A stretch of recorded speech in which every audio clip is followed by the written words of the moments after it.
அப்பா மேலே இருக்கிற கோவத்தை அம்மா மேலே காட்டலாம், இல்லை பிள்ளைங்க மேலே இருக்கிற கோவத்தை பொண்டாட்டி மேலே இல்லை புருஷன் மேலே காட்டலாம். இப்படிலாம் மாற்றி மாற்றி நம்ம காட்டின்னு தான் இருக்கோம். நான் உங்களுக்கு சொல்கிறது, கோவப்படுறது ஏன்னு பாருங்க. உங்களுக்கு ஏன் எதிராளி முதல்ல அதை சொல்லுங்க. எதுக்கு எதிராளியாக ஒருத்தரை பார்க்குறீங்க? கருத்து முரண்பாடாக ஒருத்தர் இருக்கிறாரு. கருத்து முரண்பாட்டோடு இருக்கலான்னு ஒன்றும் தப்பு இல்லையே. அவர் கருத்து முரண்பாடாக இருக்கிறாரு, அவர் வாழ்க்கையை வாழ்கிறாரு, சரின்னு விட்டு போங்க. அதை விட்டுட்டு ஏன் அவரை கூட சண்டை போட்டுக்கிறீங்க? அவரை கூட சண்டை போட முடியலன்னு சொல்லி இன்னொரு பொருளை ஏன் பாதிக்கிறீங்க? குற்றம் அது. இன்னொன்னாண்ட போய் தீர்த்துக்கிறதுன்றது தப்பு.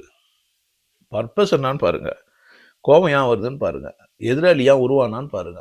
எதனால எதிராளின்னு பாருங்க. இந்த எதிராளின்னு ஒன்று இல்லவே இல்லை. எதிராளின்னா எதிரி இருக்கிற ஒரு மனிதன், அப்படிதான் எதிராளியாக பார்க்கணும். எதிரியாக பார்க்கக்கூடாது.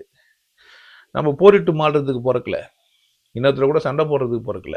இன்னொருத்தருக்கு புரிய வைக்கணுன்றதுக்காக நம்ம கத்தியோ கபடாவையோ இல்லை வன்முறை செயல்களையோ கையாளுறதுக்காக நம்ம பிறக்கவே இல்லை. நல்லா புரிஞ்சுக்கோங்க. கோபத்தை இன்னொன்று மேலே காட்ட வேணாம். உங்கள் மேலேயும் நீங்கள் கோபத்தை காட்ட வேணாம். கோபம் எங்கேருந்து வருது, அது ஏன் வருது, அதை தீர்த்துக்கிறதுக்கான வழி என்னான்னு தேடி கோபமே இல்லாத ஒரு மனிதராக வாழ பழகுங்க.